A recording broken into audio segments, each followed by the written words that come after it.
Alright, I mentioned earlier that this video was in the works due to some recent booking decisions in TNA that kind of had me scratching my head a little bit.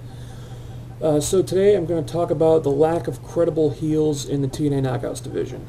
Okay, first let's run down the list. First we got Awesome Kong, who's one of the best heels in TNA, but she's coming off of 2 big losses right now.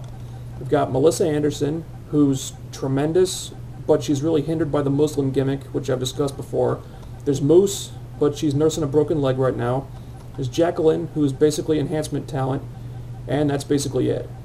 And yeah, the beautiful people have gotten a lot of exposure lately, over the last few months or so, but they haven't gotten those big wins they need to be top-tier characters, and the writers don't seem to want to give them those wins for whatever reason.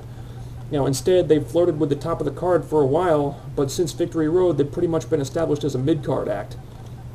And I'm not saying this is a huge deal yet, but it's becoming an issue that TNA is going to need to address at some point. I mean, you can't have Awesome Kong be the only strong heel in the Knockouts division. It's just not going to work. And the way I see it right now, there are 4 quick solutions, well, not quick solutions, but easy solutions to this problem. Number 1, sign some more women, which I think is kind of unnecessary right now. I think they should just focus on the girls they have for the time being.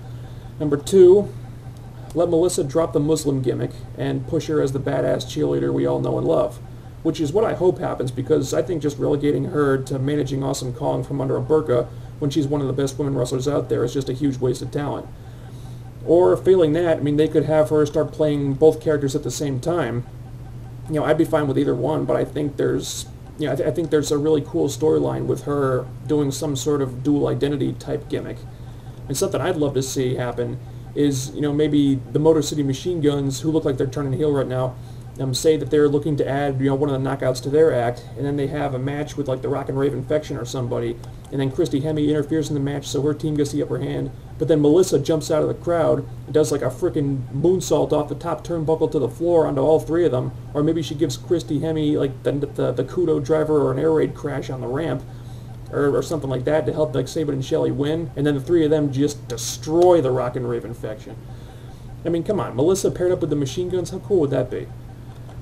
Or, and then you could sort of play around with it, maybe, but when she's Raisha Saeed, you could have Awesome Kong start getting pissed off at her for moonlighting as this other person, and, maybe Kong feels like Melissa's growing beyond her control, maybe she feels threatened by this, and then maybe have the tension built up and built up and build up, and then eventually Saeed gets pissed off, she turns on Kong, and then she takes off the burqa, and it's like, holy shit, she's been Melissa this whole time. I mean, the fact that, and the fact that she's still aligned with the heel Motor City Machine Guns and still acting like a heel herself, at least partially prevents the fact that she turned on Kong from making her a de facto babyface, and then you could just make her over as like this badass tweener character who hates the babyfaces as much as she hates Awesome Kong. Number 3, they could try to rebuild Angelina, which I think is pretty doable. I mean, she just needs a high-profile win over Gail Kim, maybe one over ODB. For God's sake, get her away from Kip James, and she'll be on the right track. I mean, how I would book this is I'd have Angelina win the Knockouts title from Taylor after Awesome Kong interferes in the match, and of course she would not look like a credible champion if it happened right now. But I think it's easier to get away with that if you're a heel. Anyway, then we build up Gail Kim as the #1 contender, say that she's the odds-on favorite to take the belt from Angelina, since Angelina's never beaten her before. Make the match look like a big deal, give it a high-profile spot at a pay-per-view, and then have Velvet Sky interfere in the match just like she did at Victory Road, but this time Gail Kim just can't overcome the interference, and Angelina beats her. And then let things continue on like that for a couple months. Have Angelina beat Taylor Wilde the same way, beat ODB the same way, and then eventually have her get dethroned by Roxy, so Roxy finally gets payback for Sacrifice, because to this day she still hasn't gotten it. And I know the Roxy-Angelina feud was basically dropped so that they could go with Gail and Angelina instead, but I never understood that, since the feud with Roxy had just gotten so personal, but then they just moved Angelina into a feud with Gail Kim, where Gail basically beat Angelina at pretty much every turn. I mean, how does that elevate Angelina? It doesn't. But they could reignite the Roxy-Angelina rivalry with one interview if they did it right. All they have to do is have Roxy sit down, like do the Karen's Angle interview or something, where Karen asks her why she's been keeping the shaved head since Sacrifice. And Roxy says, Angelina caused me to get my head shaved to hurt me, to humiliate me. So why am I keeping the shaved head? Because screw her, that's why. This thing with me and Angelina isn't over until I say it is, and I already know how I'm going to get payback on her. When I get it is totally up to her.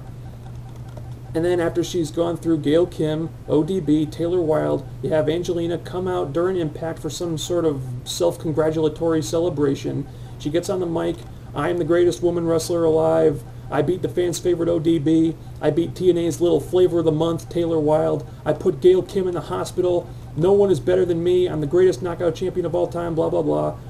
And then while she's celebrating with the belt, Roxy jumps into the ring, she lays out Velvet Sky with the Barbie Crusher, then Angelina whirls around, she sees what's happening, she's like, oh shit, she jumps out of the ring, she and Roxy stare each other down, and Roxy's like, oh yeah, remember Sacrifice, you bitch? Well now, it's payback time! And the story could be that since Sacrifice, Roxy had been like biding her time and waiting for the perfect opportunity to hit Angelina hard, and that opportunity came right then when Angelina was feeling really overconfident and really secure in her little power base as knockout champion. So now, when losing the Knockouts title would hurt Angelina the absolute most, in Roxy's mind, not from a character standpoint, now is when Roxy comes back to take the title from her. So then you just reignite the feud right there. And finally, number 4. They could try to turn Gail Kim heel, which I think would make perfect sense for several reasons. I think the main reason that Gail Kim got over as a babyface was because of her wrestling, because she could do things in the ring that really none of the other women in TNA could do, at least not as well as she could. And that got her noticed. You know, that made her stand out from the pack. It made her a fan favorite. Well, now Taylor's there, and she's catching fire as a babyface. She wrestles a really similar style as Gail, and she can do pretty much everything that Gail can do in the ring, so Taylor can fill that role now.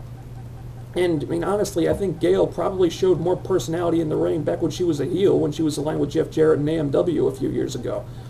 So I was thinking they could take the route where Gail's always saying how the Knockouts title means so much to her, how she wants it back more than anything, but every time she gets close to it, something just gets in her way. Kong, Saeed, Angelina, whatever. And then Taylor hits the scene, and like from out of nowhere, and then right out of the gate, she's already beaten Awesome Kong more times and more easily than Gail ever did, and now she's got the title that Gail's been trying to win back for like 7 months now.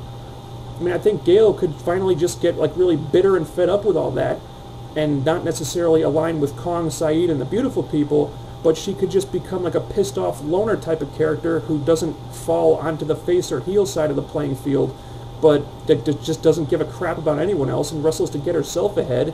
And if that means resorting to heel tactics once in a while, then so be it. Either way, I think the lack of solid heels in the division right now is becoming a problem that TNA needs to deal with.